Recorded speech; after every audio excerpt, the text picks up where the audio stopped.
Bonjour. Aujourd'hui, on va aborder le volet de la santé. Une préoccupation majeure, c'est nos concitoyens.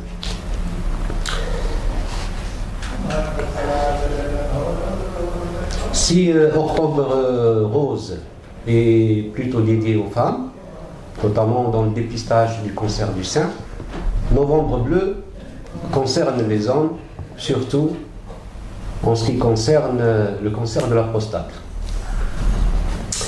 Avant d'aborder le débat, nous avons avec nous Dr Haddar, qui est oncologue. Nous avons le Dr Cherief, qui est pharmacien en microbiologie médicale. Et nous avons Madame Talhi, qui est interniste, spécialiste dans les maladies cardiovasculaires. C'est bien ça? Tout à fait. Et nous avons aussi avec nous notre ami Benani, qui est journaliste au Carrefour d'Algérie. Mais avant d'entamer le débat, notre équipe a préparé un reportage. On vous laisse le suivre et on reprend. عيادة إيليت الطبية تمثل نموذجاً متطوراً في مجال الرعاية الصحية، حيث تقدم خدمات طبية على مدار 24 ساعة طوال أيام الأسبوع. السلام عليكم، مرحبا بكم في كلينيك إليت ميديكو دياغنوستيك. معكم ودان أحمد، شيف دو كارد. لا كلينيك إليت ميديكو دياغنوستيك تتميز بأنها parmi les seules cliniques اللي يخدموا في مصغانيم H24 7/7، يعني ما نتوقفوش على مدار الساعه على مدار العام، سوف في العيد الكبير وفي العيد الصغير في وقت الصلاه اللي نحبسوا من الخدمه ونبلاو الباب. عندنا لو سيرفيس تاع لابوراتوار ديسپونيبل H24 ثاني، عندنا لو سيرفيس تاع ليماجري ميديكال كذلك ديسپونيبل H24 اي ان ميديسين جينيرال بلوس لا سال دي سوان ديسپونيبل H24. عندك في الليل نبلعوا 1 اور دو ماتان، نبلعوا الباب بور نوتخ سيكوريتي، مي توجور كاين ان اجون اللي يقعد قاعد وكاين ان كلوشات اللي كي تجي تصوني عليها ونحلوا لك الباب. La clinique Elite Medico Diagnostic, ça fait presque 4 ans اللي راهي en plein service والحمد لله. يعني قدرنا أن نوفروا الولايات المستغانم لنطاق الصحة في مصغانم، قدرنا نوفروا شي صوالح كانوا ناقصين اللي افادوا المرضى بزاف، اللي ما حنايا استفادينا منهم. بارفوا تسحق دي زاناليز في الليل ولا تسحق لي ماجيري ميديكال في الليل ما تلقاش، ما تلقاهم في إليت ميديكو ديagnostic. وإن شاء الله ربي يوفقنا المزيد من النجاحات. هذه العيادة المتميزة توفر بيئة طبية متكاملة تجمع بين الكفاءة وراحة المرضى. Salam alaikum, c'est Dr Cherief Sofiane. Je suis pharmacien spécialiste en biologie médicale, je suis spécialiste de MS en microbiologie médicale. Donc je suis chef d'unité de laboratoire au sein de la clinique Elite Médicale, MD. Donc notre laboratoire dispose de différents automates qui assurent la continuité des analyses sur un temps H24, 7/7. Donc on a un personnel composé de 8 biologistes médicaux qui assurent les gardes sur les H24, les 24 heures. On dispose de différents automates qui assurent les analyses de biochimie, d'hématologie, que ce soit pour l'FNS ou bien pour l'hémostase, 2 automates pour l'hormonologie en temps normal et une unité de microbiologie. En quelque sorte, c'est l'exploration des maladies infectieuses. تعد إيليت العيادة الوحيدة في المنطقة التي تقدم الرعاية الطبية على مدار الساعة.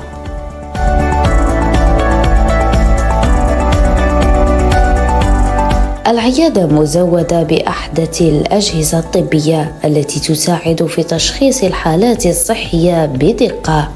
هذا يعزز قدرة العيادة على تقديم العلاجات المثلى بأعلى مستويات الجودة.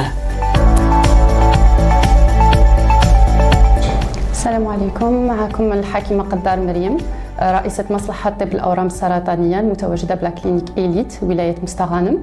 نتكلفوا في هذه المصلحة خصوصا بكل تشخيص المبكر للمرض السرطان، ونتكفل به يعني من البداية تاع المرض نتكفلوا به هنايا في لا كلينيك حتى يعني مرحلة العلاج. وهو يعني لو بوت تاعنا في هذا التشخيص المبكر نربح الوقت ون اميليور لو برونوستيك فيتال تاع لي مالاد اللي عندهم لو كونسير في هذه الاوقات.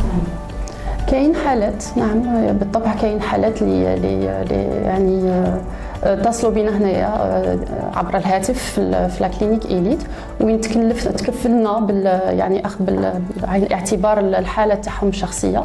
بالطبع نطلبوا دائما يبعثوا لنا لو دوسي كومبلي عندنا اترافير لو واتساب، الهاتف مفتوح كما يقول لك 24 ساعه على 24 ساعه نشوفوا لو دوسي اون جينيرال. مرات يطلب الحاله تطلب انه نشوفوا المريض ايضا، لان لا كلينيك تاع المريض تلعب دور كبير في التشخيص تاع المرض هذا. علما بان العلاج الكيميائي ولا لا شيميوثيرابي متوفره عندنا في لا كلينيك إليت، وسهرنا يعني من تقديم تسهيلات للمرضى باش يكون عندهم الامكانيات يعني باش يديروا هذا الدواء عندنا. قمنا بدي كونفونسيون سكون ابل دي كونفونسيون، وهكذا ندعو الناس اللي تكون مهتمه بالامر يعني تتقرب من لا كلينيك بور افوار بلوس دو ديتاي، يكون عندهم اكثر تفاصيل. مساء الخير، نقدم روحي دكتورة طالحي خيرة أو الحكيمة طالحي خيرة، مختصة في الطب الداخلي والأمراض القلب والشرايين. هذه الإصابة بهذا الأمر كما نقولوا بكري واحد الطبيب في بكري واش قال بالرومية ومن بعد نفهم في تراديو ان فرونسي كو طون اليمون سوا طون ميديكامون. واش معناتها تقدر واش نحطوا في فمنا الماكلة واش ما نحطوش في فمنا، هذاك هو الدواء. باسكو خاصنا نعرفوا باللي لي جين دو في كيفاش نعيشوا كيفاش ناكلوا كيفاش نتحركوا، هذاك هو الدواء تاع الصح، دواء طبيعي. باسكو الدواء اللي نشوفوا عند الفارماسي هذه مواد كيميائيه، عندهم الزائد وعندهم الناقص، بوزيتيف سافيدير يداويو، بصح دا نوتر كوتي عندهم لي زيفي سكوندير. دونك حنا ماذا بينا الانسان هذا خاص يدير وقايه. دايوغ نقولوا بالعربيه الوقايه خير من العلاج، يفو ميو بريفونير كو غيرير. الوقايه ثم الوقايه ثم الوقايه. نقول للناس كامل انا واش ننصح الناس، الى عندكم الوقت وعندكم امكانيات ولا ما كانش امكانيات خطره في العام ولا خطره في العامين نروح المخبر نعير السكر، الشحومات، نشوف الكلى يتمشاو مليح، الكبده تتمشى مليح، السكر نروح عند الطبيب عام ولا عند الفارماسي ناخذ لاتونسيون تاعي. المهم خطره في العام ولا عامين ندير فحوصات عند طبيب عام، طبيب اقرب للمنزل، وندير تحاليل. هذه هي عيادة إليت الطبية، صحتكم أولويتنا. Je vais commencer avec vous, docteur Qaddar. Oui. Parlez-nous un petit peu de cette maladie. De ce fléau. De ce fléau, de voilà. Ce fléau oui.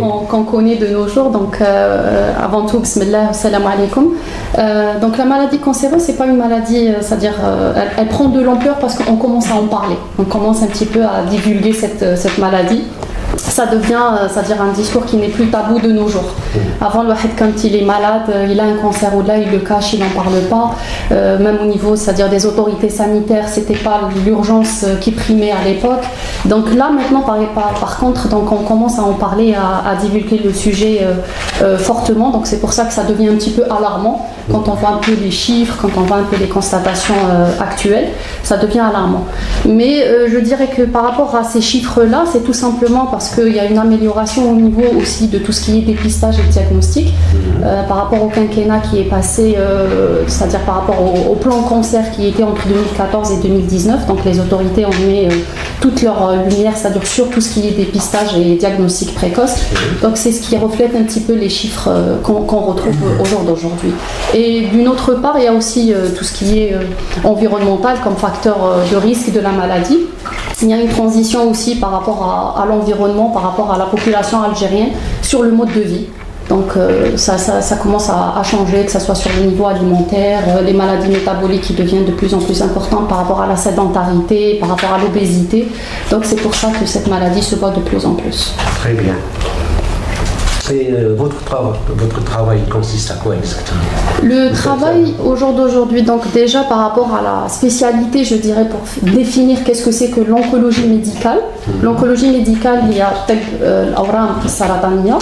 Au tête de l'awram sarataniya, c'est l'oncologie médicale par rapport à tout ce qui est thérapeutique. C'est-à-dire en tant que spécialité, on fait que ce qui est thérapeutique. On prend en charge les malades une fois que le diagnostic est posé.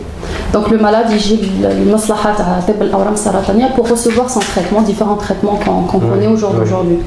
Moi principalement donc par rapport à ce que j'essaye de mettre en place, vu l'expérience en tant que médecin généraliste aussi, donc j'ai essayé de rejoindre les deux expertises en même temps. Donc c'est déjà de faire tout ce qui est dépistage précoce. Le dépistage précoce, pourquoi? Au niveau donc de la clinique là où je travaille, ça permet donc déjà d'avoir tout le bilan en peu de temps, c'est-à-dire que là je travaille sur le parcours soins patient, au lieu que le patient erre à travers différentes spécialités à l'extérieur, entre le public, le privé, etc. Donc j'essaie de prendre en charge cette partie-là, je fais tout à mon niveau pour gagner du temps. Donc néanmoins pour améliorer le pronostic vital et améliorer par la suite les résultats au traitement. Donc je prends en charge quasiment du dépistage, du diagnostic jusqu'au traitement. On a développé aussi la chimiothérapie qui est disponible à notre niveau. Très bien. Docteur Talhi, oui. Votre travail, vous êtes interniste, spécialiste en maladies cardiovasculaires. Oui. Est-ce que vous avez une relation avec le service oncologie? Oui, tout à fait. D'ailleurs, on est voisines, les deux bureaux sont côte à côte. Alors, je voulais vous dire que la médecine interne, c'est une très belle spécialité que le citoyen en général ne connaît pas.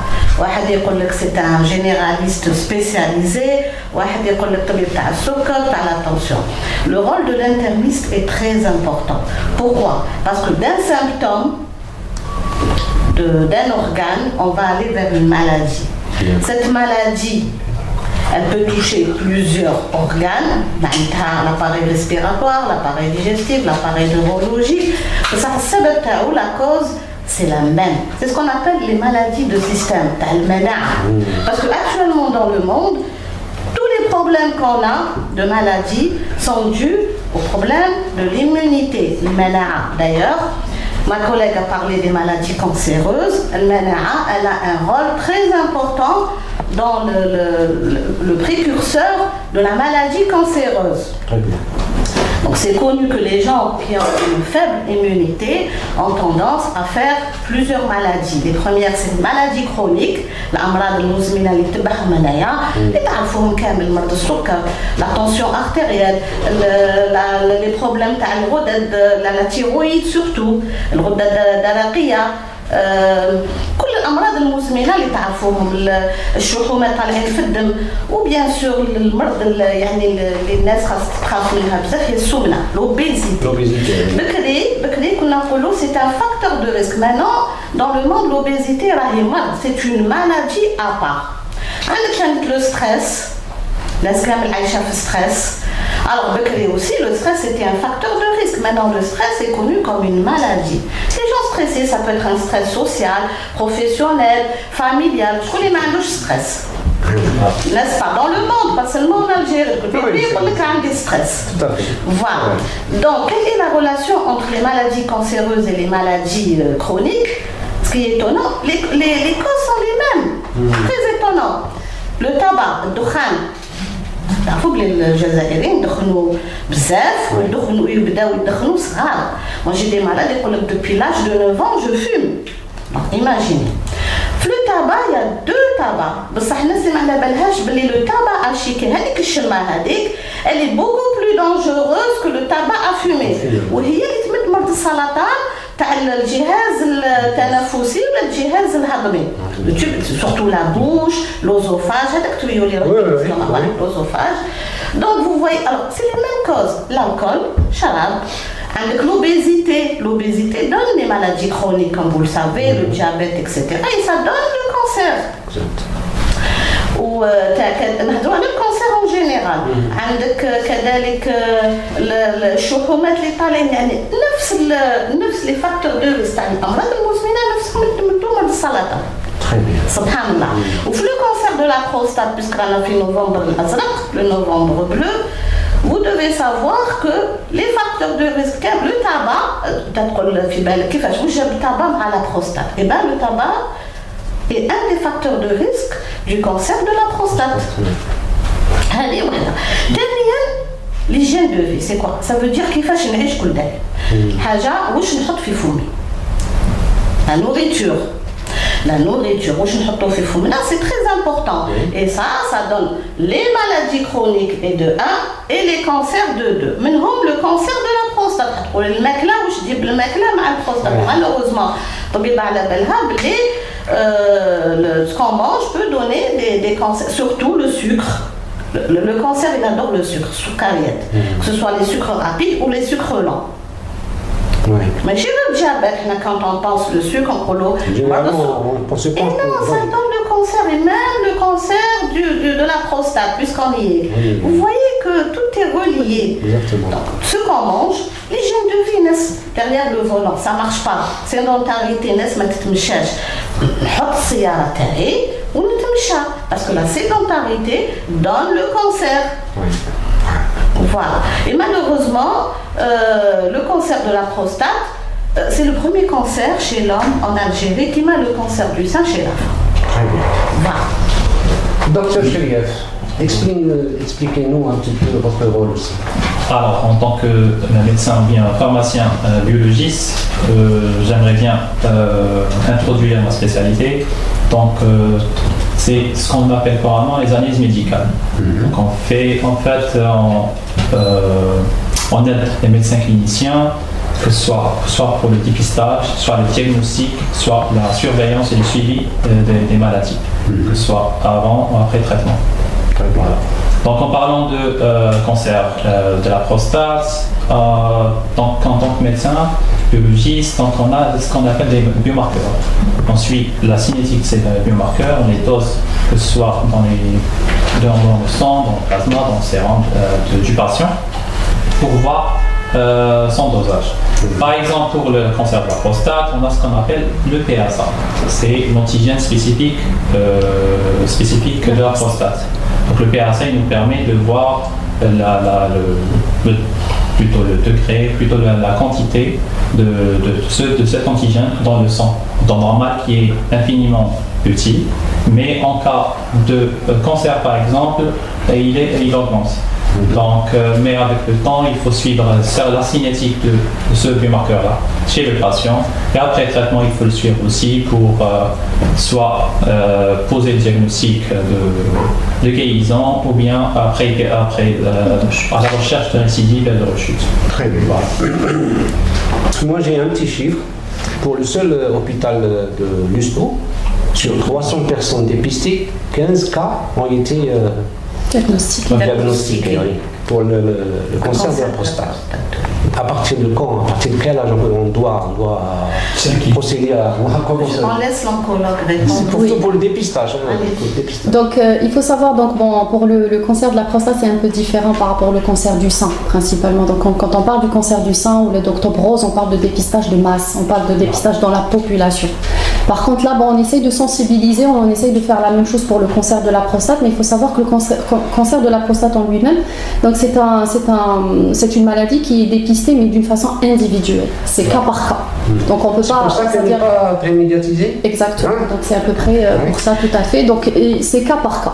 Donc ce qui est retenu au jour d'aujourd'hui, c'est à partir de l'âge où l'homme commence à un petit peu à dépister cette maladie, ou je dirais plutôt à détecter précocement cette maladie, c'est à partir de l'âge de 50 ans.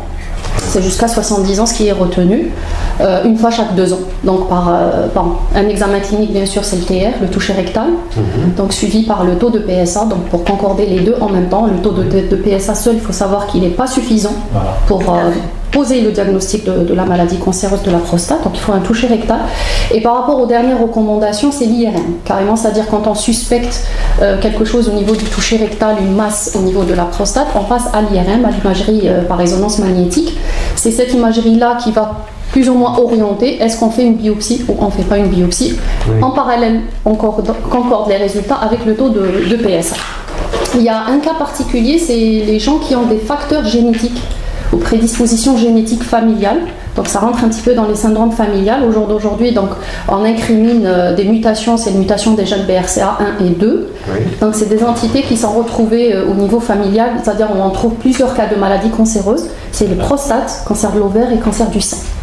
C'est-à-dire que toute personne chez qui, au premier ou deuxième degré, il y a un cas de cancer, par exemple, de sein, on va me dire quel est le lien entre cancer de la prostate et cancer du sein. Et bien, le cancer du sein, quand il est retrouvé au niveau, c'est-à-dire familial, et surtout un âge jeune, ce qui est important, il faut garder en tête l'âge jeune. Oui. Donc, il faut rechercher, donc à la fois chez le cas index, la mutation BRCA, ce qu'on appelle la mutation BRCA germinale, c'est-à-dire qu'elle est présente au niveau du sang. La circulation du sang. Par la suite, si elle est présente, on doit rechercher chez tous les membres de la famille de cette personne-là, néanmoins les hommes et les femmes, à essayer de surveiller et de dépister précocement les autres types de cancers, à savoir le prostate, ou le sein ou l'ovaire, néanmoins chez les femmes. Oui. Donc chez ces personnes-là, la détection elle est plus précoce, c'est pas à partir de 50 ans, mais plutôt à partir de 40 ans, voire 10 ans avant le premier cas diagnostiqué dans la famille. C'est-à-dire, par exemple, s'il y a le premier cas qui est retrouvé au diagnostic est fait à 45 ans, donc il faut commencer quand même le dépistage à 35 ans plutôt. Est-ce que je peux ajouter? Oui, bien sûr, vous pouvez intervenir. Alors, je voulais parler du cancer de la prostate, ce qui est bien, enfin, entre guillemets bien, c'est que c'est un cancer qui évolue très lentement. Tout à fait. Ouais. Alors, c'est ça ce qui donne les chances aux malades d'être traités précocement. C'est pour ça que la prévention dans le cancer de la prostate est très intéressante pour le malade, parce que il évolue très lentement. Donc, si on fait un diagnostic précoce, le malade ne va pas aller vers les complications. Donc il y a beaucoup plus de chances de guérir le malade. Aussi, je voulais parler de cette PSA parce que peut-être que les réchauffés n'ont pas de PSA. PSA, c'est une protéine que الجسم تاعنا موجود طبيعي في البروستات تاع الراجل. وهذا البروتين هذه واش الرول تاعها تخلي هذاك لو ليكيد يكون سائل. C'est ça le rôle. Donc, كل الرجال عندهم هذا البي اس البروتين. C'est pas quelque chose d'anormal. خاص الناس تفهم هاد الحوايج. Ce qu'il y a, كاين certaines situations منهم le cancer وين يبدا يطلع بزاف. Alors la PSA تطلع مع لاج تاع الراجل. C'est-à-dire plus on prend de l'âge, plus la PSA اللي عنده 20 سنه ماشي كيما اللي عنده 60 سنه. هذه وحده. كاين certaines situations aussi وين la PSA تقدر تطلع مثلا دار راديوات على المصران الكولوسكوبي، دار كولوسكوبي ومن بعد لو لوندوما يروح يدير ولا كيما قال الطبيبه لو توشي ريكتال. On n'a pas le droit de faire le PSA si on par exemple درتلو ان توشي ريكتال المريض هذا. On va نقول له غدوه روح دير لي زاناليز تاع لا PSA. Ça fait. Donc il y a des choses وين بصح خاص تعرفوا بلي لا PSA هذه طبيعيه بروتين طبيعيه في الجسم تاع الراجل في البروستات تاعو وفي لو كا تاع لو كونسير وين تبدا تطلع بزاف. هذه Si je puisse ajouter, alors même il y a certains cas où on pratique du sport, par exemple du jogging, du cyclisme, de l'équitation, donc ça peut augmenter, ça va faire augmenter le taux de PSA. Oui. En cas d'infection urinaire, en cas d'inflammation, en cas de certains, par exemple la TR, que j'ai rectal et tout, donc ça va faire faussement, disons, augmenter le taux de PSA. Donc d'où la nécessité d'un bon interrogatoire au moment du prélèvement. Très bien. Surtout, je pense, dans l'interprétation, parce qu'il ne faut pas alarmer les gens sur la base d'un seul prélèvement de PSA. Ça ne suffit pas pour dire qu'il y a la maladie. Pour l'inciter de faire de plusieurs PSA. Pour aller vers le cancer, on doit savoir qu'avec l'âge, on a l'hypertrophie de la prostate. Donc il ne faut pas alarmer le malade. Peut-être qu'il a tout simplement une hypertrophie de la prostate.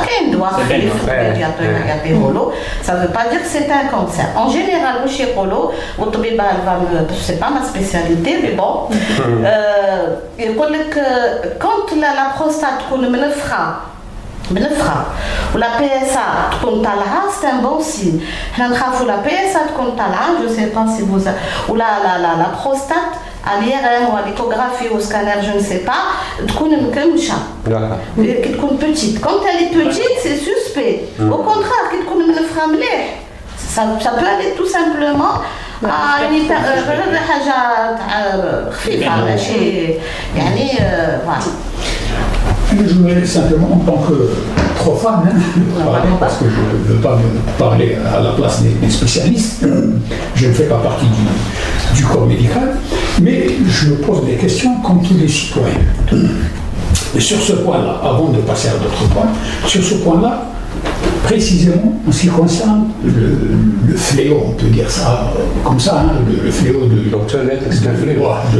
Oui, c'est Le cancer de la maladie, on va dire comme ça, d'une manière commune, la maladie de la prostate. D'après ce qu'on entend, parce qu'on a tous des amis, on a tous qui sont plus ou moins touchés que les autres par ce phénomène, c'est que le danger de cette maladie, c'est qu'elle ne prévient pas non plus la prostate. Oui. Il n'y a pas... certains attendent jusqu'à ce qu'il ait des douleurs, jusqu'à ce qu'il la ressentent. Mais par contre, le contrôle, il s'impose. Il s'impose bien avant que l'on arrive à ce stade. Oui, des fois c'est trop tard, parce qu'on a des amis malheureusement qui sont arrivés jusqu'à des interventions chirurgicales, etc. Alors que, parce que si vous parlez avec un neurologue, là, il vous explique que les contrôles, ça devait se faire bien avant, même si on ne se plaint pas du tout de la prostate. On fait des consultations spécialisées pour savoir si, oui ou non, il y a des chances que le patient, que le suspect, puisse attraper cette maladie. Ça d'un côté. En matière de cancer d'une façon générale, je voudrais passer sur un autre registre, un peu accessoire, mais très important. Je veux parler des infrastructures. Parce qu'on est en droit de se poser des questions. D'après ce qu'on constate dans le quotidien, on est en droit de se poser des questions sur la disponibilité des infrastructures d'accueil des gens qui sont touchés par cette maladie, qui est plus ou moins grave. Ça dépend des stades, comme diraient les spécialistes.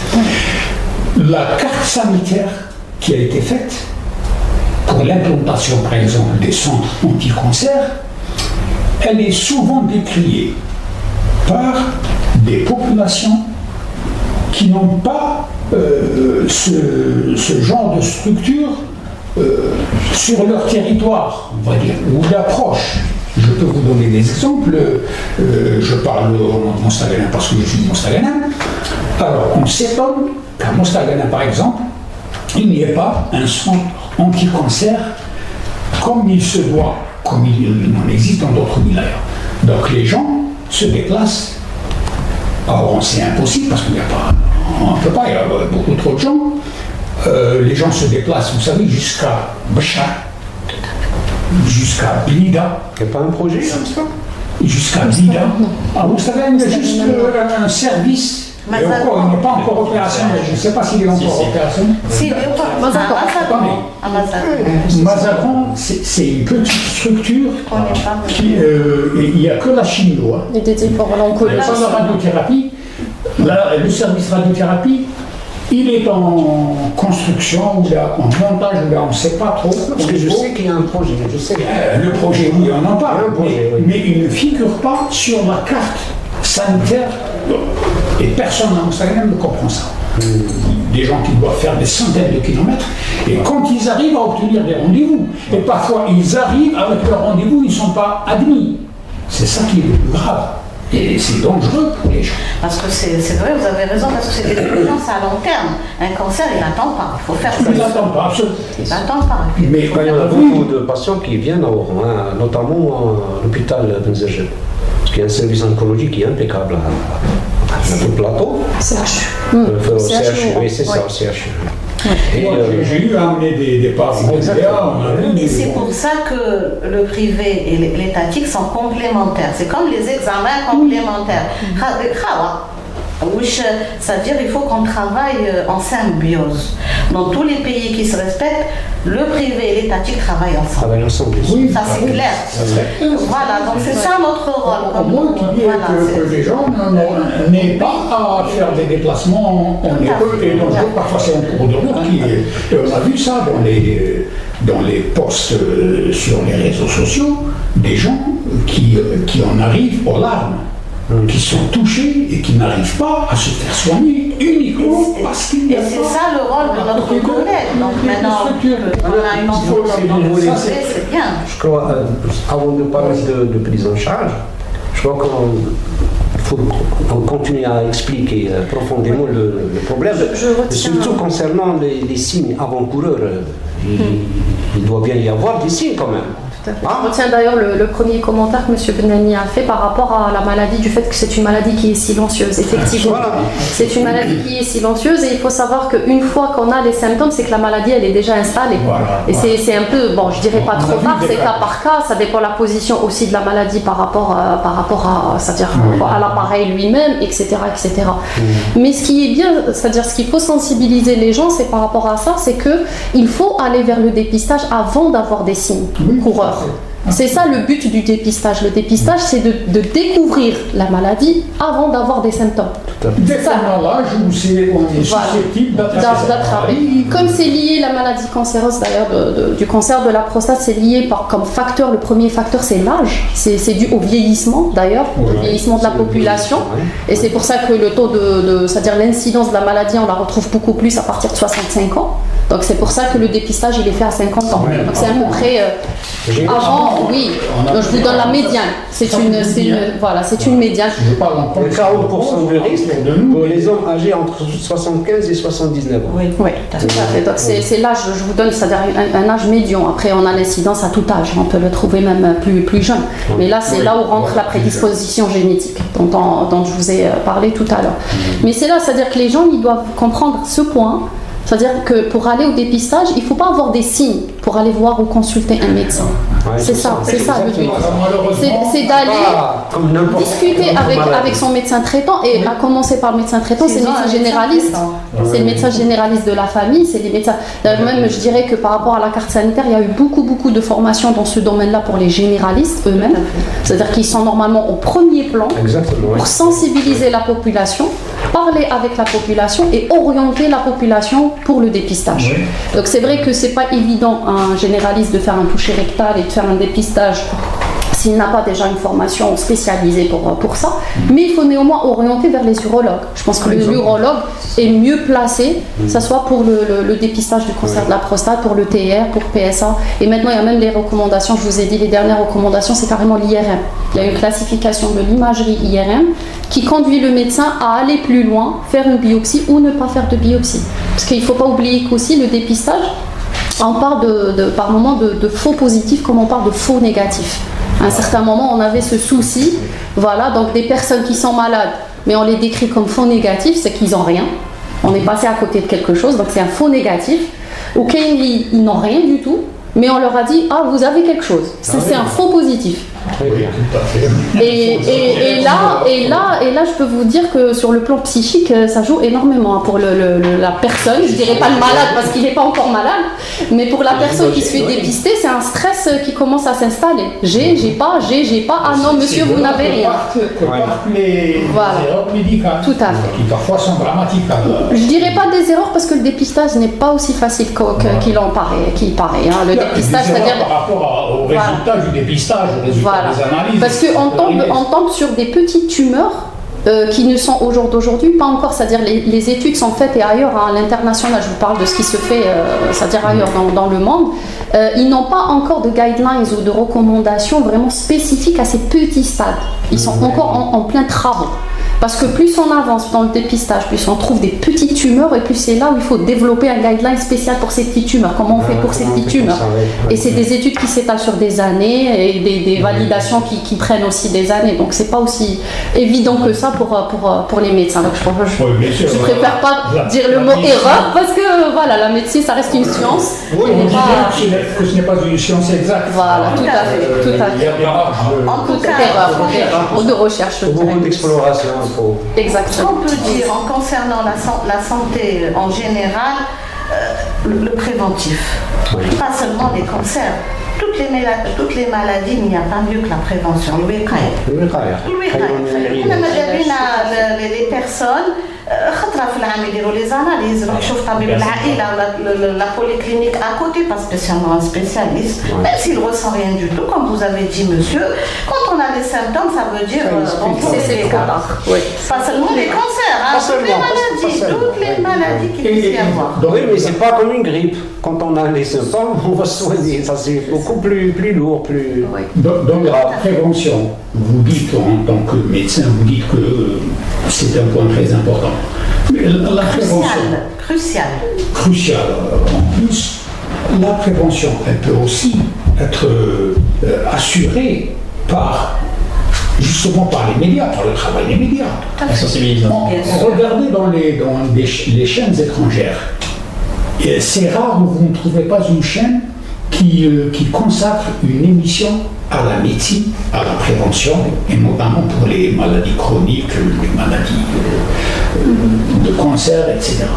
Ça existe partout. Au moins une petite heure le matin, je pense que vous avez dû le voir, il y a ce travail de sensibilisation accru et accompagné de très bons conseils, de multiples et de très bons conseils pour les auditeurs, etc. Et il y a beaucoup de gens qui se sentent directement concernés, et donc ça leur vient très bien ce genre d'émission. Ça, on pourrait peut-être parler au niveau des médias, on pourrait les lancer de pareilles émissions au niveau des médias, que ce soit audiovisuel. Le souci qui se pose dans notre population, parce que j'en reçois beaucoup. Justement, je voudrais bien. J'en reçois beaucoup des remarques que je reçois le plus. علاش نحوس على روحي si je vais mourir ou pas. Ouais, d'accord, c'est une question de fatalité. Pour nous, c'est-à-dire la maladie qui dit maladie cancéreuse, dit c'est une fatalité, dit c'est la mort, dit, et les gens ont peur d'aujourd'hui. De toute façon, on va mourir. Parce que la façon dont on parle de ça. Non, mais c'est pas de toute façon, mais c'est des cas réels autour d'eux. C'est-à-dire ils ont eu des cas dans leur famille, dans leur environnement qui sont morts par la maladie. Donc eux, pour la majorité, qui dit cancer dit la mort. Et ils ont peur d'aller se faire dépister.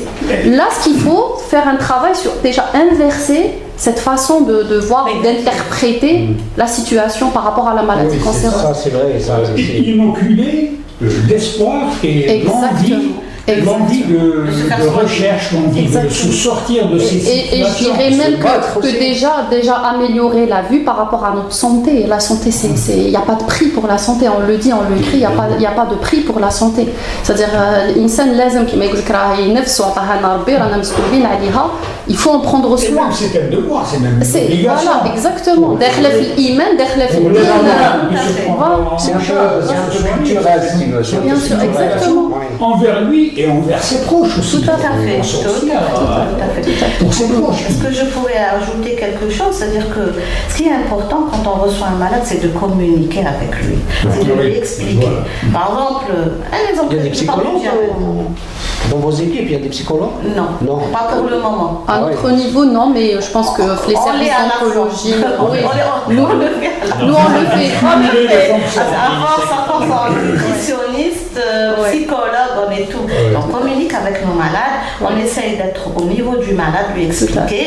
Par exemple, exemple très simple, je vous donne ma spécialité de bébé jeune. Par exemple, un diabétique. Alors, un diabétique homme, je lui donne des analyses à faire. Et je mets PSA automatiquement. Quand il a plus de 50 ans, c'est automatique.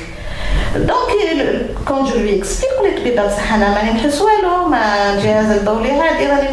lui explique. Et quand on explique, le malade, il suit, il n'y a pas de souci. Il suffit d'expliquer comme un enfant. Bon, il y a quand même des signes pour la prostate, le diabète, il y a quand même des signes qui peuvent alerter. Je parle d'un diabétique équilibré. Stable, suivi, et je mets, j'en connais beaucoup qui ne le sont pas. Tout nourriture. Alors, je mets chaque année l'eau PSA, on fait mon boulot. Et pour les hadi, c'est pour dépister le prostate, je lui explique gentiment, il lui dit d'accord, je le fais. Donc il suffit de communiquer avec les patients. Donc ça, c'est ceux qu'on reçoit. Mais ceux qu'on ne reçoit pas, bon, ça c'est la sensibilisation, comme vous avez dit, par les médias, il faut le faire parce que ça se fait sous d'autres sources. Voilà. Non, mais je crois, par rapport à quelques années auparavant, je crois même les pouvoirs publics, ils sont en train de mettre le paquet. Ils sont incriminés. Je ne sais pas, mais si on revient 15 ans avant, on n'entendait ni d'octobre rose, ni de novembre bleu, ni de janvier jaune, de toute façon. Parlant de psychologues, j'allais dire tous les services au jour d'aujourd'hui sont dotés de psychologues, services d'oncologie médicale. Oui, mais il faudrait peut-être penser en amont, parce qu'une fois la maladie est là, le patient, c'est vrai que c'est lourd, le traitement il est lourd, il faut l'accompagner tout au long de son traitement. Mais moi, c'est-à-dire on est en train de décrire, c'est en amont, c'est-à-dire par rapport au dépistage, pour que les gens soient sensibilisés au dépistage. Exactement. Il y a aussi le rôle du psychologue qui rentre dans cette partie-là, c'est-à-dire pour un petit peu rassurer les gens par rapport à ce mode de dépistage. Pourquoi on fait un dépistage, à quoi sert le dépistage. Les gens, ils ont besoin de comprendre. Rassurer, convaincre, surtout convaincre, il faut y aller. Exactement. Il faut y aller au dépistage. Oui. Je donne souvent des ordonnances de mammographie, la femme, elle s'en va, elle ne revient jamais avec ses résultats. Oui, je vois ça. Elle veut pas savoir. Elle veut pas savoir. Voilà. Mais une fois c'est trop tard, le nodule il est là, la rougeur elle s'installe, il y a un ganglion axillaire, c'est un peu trop tard. Pourtant, les mammographies se font gratuitement le mois d'octobre. Ça se fait gratuitement, ça coûte rien. Plus de publicité pour. Non, ça se fait ces dernières années. Je pense que pour les femmes, ça commence. Pour les femmes, ces dernières années, ça a changé. Pour ce qui est d'octobre rose, on voit de plus de femmes qui y vont. Oui, ça va. Je crois que les campagnes ont donné un résultat. Ils ont donné leur maintenant pour les hommes. Et puis même la sécurité sociale, pardonnez-moi, la sécurité sociale, elle a un très grand rôle très important à jouer dans la prévention et dans la sensibilisation. La sécurité sociale, pourquoi elle fait comme d'autres nations? Quand vous entrez dans une structure de sécurité sociale, vous l'avez certainement tous vu, il y a des dépliants.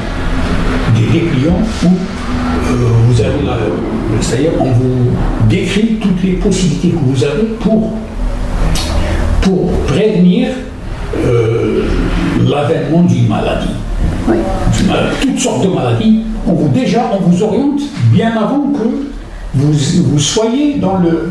Je voulais vous dire qu'en Algérie, ça se faisait des années 70-80. Moi, je me rappelle, je suis parmi les anciens pour la tuberculose, pour les enfants, pour la vaccination des enfants. Là, c'était formidable. Donc, maintenant, le cap a changé. Maintenant, c'est beaucoup plus les maladies métaboliques, cardiovasculaires et les cancers. Donc là, c'est les maladies infectieuses on a dépassé le cap. Donc il faut qu'on s'attaque. Ça veut dire, d'un autre côté, c'est le revers de la médaille de l'évolution. Parce que il y avait développé qu'il y avait ce genre de maladie. Il y avait une politique anti-tuberculose magnifique à l'époque. Oui. Je me rappelle, c'était... Moi, quand je parle de la nécessité de l'intervention de la sécurité sociale, c'est que c'est déjà, par des actions comme ça de sensibilisation et de prévention, c'est déjà, par la suite, ça réduit les coûts. Tout à fait, bien sûr. Les coûts curatifs. Ça coûte très cher, voilà, et bien pour la sécurité sociale, donc ça lui évite à elle-même de devoir rembourser des coûts. Non, mais la sécurité sociale, depuis 2 ou 3 ans, je crois, ils ont commencé à sortir de leur bureau. Il y a beaucoup de travail qui se fait entre la sécurité sociale et les directions de santé. Ah bon? Oui. Il y a beaucoup en matière de portes ouvertes, pour le public, comme ça, pour venir, pour s'informer. Ils sont en contact avec le citoyen. Tant mieux, parce que nos malades... Peut-être que c'est encore timide, mais ça commence à se généraliser. C'est important. À partir d'un certain âge, comme cela se fait ailleurs, on pourrait envoyer des messages ou carrément téléphoner aux gens qui dépassent, je ne sais pas moi, 60 ans, 70 ans, selon les facteurs de risque de maladie. On devrait les alerter pour qu'ils puissent passer d'ores et déjà des examens. C'est formidable. Voilà. Ça se fait ailleurs. Pourquoi on ne fait pas ça? Ne coûte rien. Au contraire, je l'ai dit tout à l'heure, au contraire, ça éviterait de devoir faire face à des dépenses. C'est pour ça, vous avez tout à fait raison, que le mot-clé, c'est la prévention. On revient toujours à la prévention. C'est la prévention. Ça sauve l'être humain.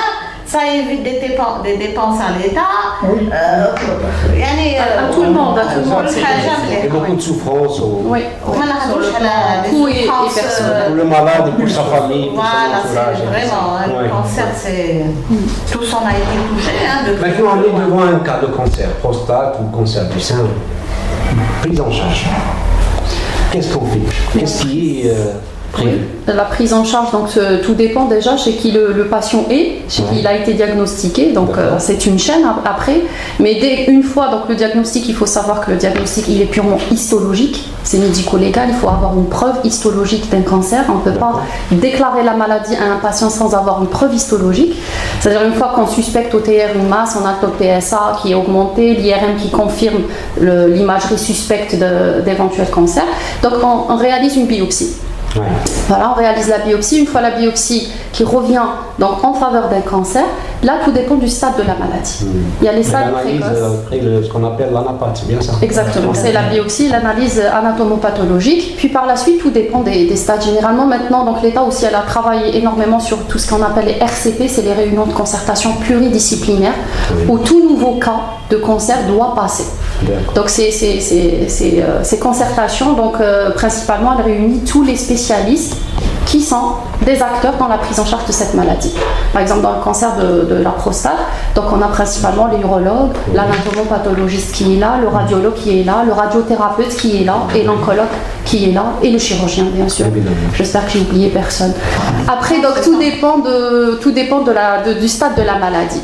Donc il y a des patients qui sont découverts tout au début, donc généralement c'est des chirurgies. Il y en a chez qui on s'abstient de faire quoi que ce soit, les sujets âgés avec un bas risque, un cancer bas risque, on fait une abstention thérapeutique, on fait juste la surveillance. Après donc il y a les cas qui sont c'est-à-dire les stades précoces, donc c'est la chirurgie. Généralement, c'est la prostatectomie totale qui est réalisée.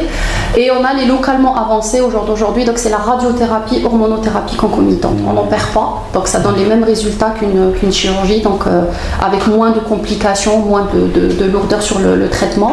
Et pour les cas, donc pour l'oncologie, donc on a généralement les cas qui sont ce qu'on appelle l'hormono-résistants, qui résistent à la castration. Donc c'est ces patients-là qui aboutissent à l'oncologie médicale, généralement. Ouais. Donc que 10 minutes. Il y a des cas beaucoup plus compliqués que ça. C'est-à-dire qu'il a le cancer de la prostate, il a des problèmes cardiaques, il a des problèmes de tension, il a des problèmes de diabète. Comment Voilà, donc dans ce cas-là, on appelle nos amis aux rescousses. Donc c'est pour ça que je disais réunion de concertation disciplinaire, mais elle peut être ouverte à toute spécialité. Donc quand on a des malades lourds et compliqués, comme ça on a souvent recours à des avis. C'est pas évident. Par exemple, la radiothérapie, je ne vais pas vous me corriger, normalement une trentaine de séances. C'est des rayons qu'on envoie au niveau de la prostate. Et ça donne des effets secondaires, je pense, au niveau du rectum. Le rectum, c'est le côlon. Donc, il y a quand même des effets secondaires. L'hormonothérapie aussi, pour un homme, c'est pas marrant. C'est pas l'hormonothérapie, c'est des hormones qui vont bloquer les hormones naturelles par la testostérone et la deuxième, la DH. C'est voilà. Et bonjour les dégâts aussi, parce que c'est l'hormone naturelle paragène qui va être bloquée. Et c'est pas marrant aussi, beaucoup d'effets secondaires. Beaucoup d'effets secondaires. Donc c'est pas beaucoup plus les maladies chroniques, parce que l'hypertension aussi, il est bien suivi, prend ses médicaments. Le diabète, en général, on passe à l'insuline, ne peut plus prendre les comprimés, c'est un diabète type 2, n'est-ce pas? Maintenant, même pour la chirurgie, maintenant l'anesthésie a beaucoup évolué. Ils font l'arachie, comme pour les césariennes, pour les femmes. Arachie, anesthésie, c'est comme ça. Donc ça a beaucoup évolué, vous savez. Mais comme vous avez dit, ces malades-là, les hommes, c'est pas comme les femmes.